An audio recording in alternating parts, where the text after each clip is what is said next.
State Superintendent Ryan Walters has said publicly that if the Tulsa public school system doesn't improve, he'll take it over. Dr. Ebony Johnson, the interim TPS superintendent, says she will do everything in her power to prevent that from happening. Education reporter Taylor Jackson sat down with Johnson for an extensive interview as she settles into her new role. Hi.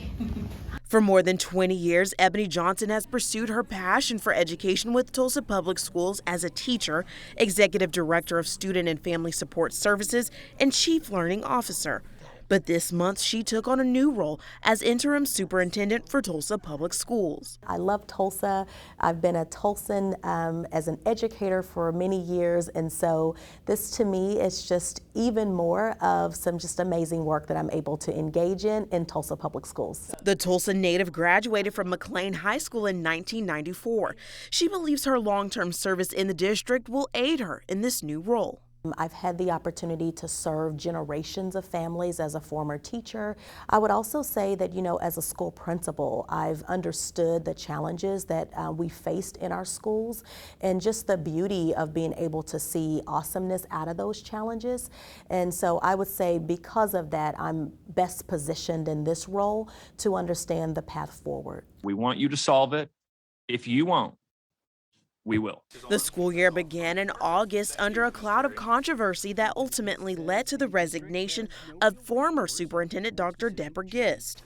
State Superintendent of Public Instruction Ryan Walters, who sits on the OETA board by virtue of his elected position, threatened to withhold the district's accreditation unless changes were made. On August 23rd, Johnson was chosen to replace Gist on an interim basis. Well, I would just kind of sum up our next set of vision and direction in 3 R's. The first R would be that we have to be responsive.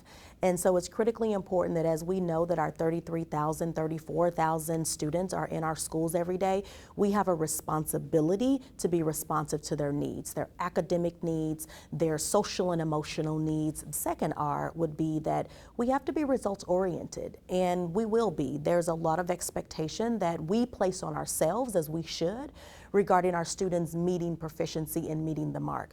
And so the last R, I would say, would be resilience. So as we're moving forward, the best thing that we can do right now is to tell our true story, which is that we are a great set of schools in a great city and in a great state.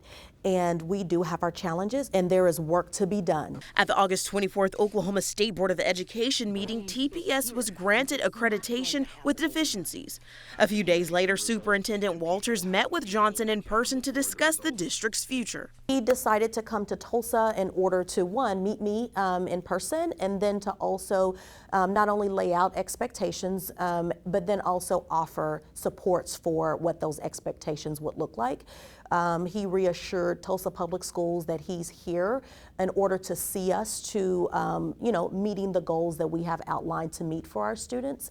And so overall, I would say it was a good meeting. I know during the last state board meeting, he was calling for change, quite a bit of change in just a short couple of months. Do you think that's something that's reasonable or doable for the school district to handle? We've had the opportunity to communicate about just several things. One, the 3 expectations that were lined out. So as you know, those 3 expectations centered around internal controls, around the fiscal responsibilities, coupled with ensuring that our professional development around the science of reading is known and understood, and then the corrective action expectations for the schools who have not seen the growth that we would like. So we discussed those levels of expectation.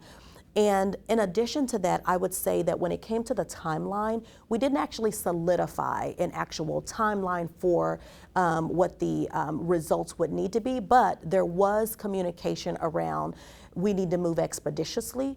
Johnson also has her own expectations for the largest district in the state. I would say even digging deeper into that literacy piece, it'll be us doubling down on the amount of professional development that our teachers are getting, ensuring that our teachers who are our emergency certified teachers, our novice teachers, our alternatively certified teachers are getting even more supports for understanding the science of reading and knowing how to support students who are demonstrating struggle. Johnson is no stranger to making changes for the district. In 2017, she oversaw key initiatives resulting in a 27% decrease in out-of-school suspension system-wide. While Johnson works to get the district back on track, Superintendent Walters testified in Washington, D.C. last week regarding his view that the Chinese government has influence in American classrooms. Tulsa Public Schools was named in the report. My staff diligently conducted a further investigation into the issue and discovered a disturbing connection between the CCP and that school district.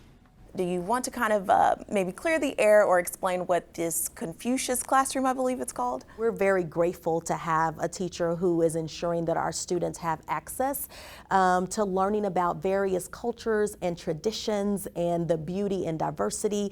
Confucius Classroom is a Chinese language and cultural program aimed at school-age students and has been used in classrooms around the country.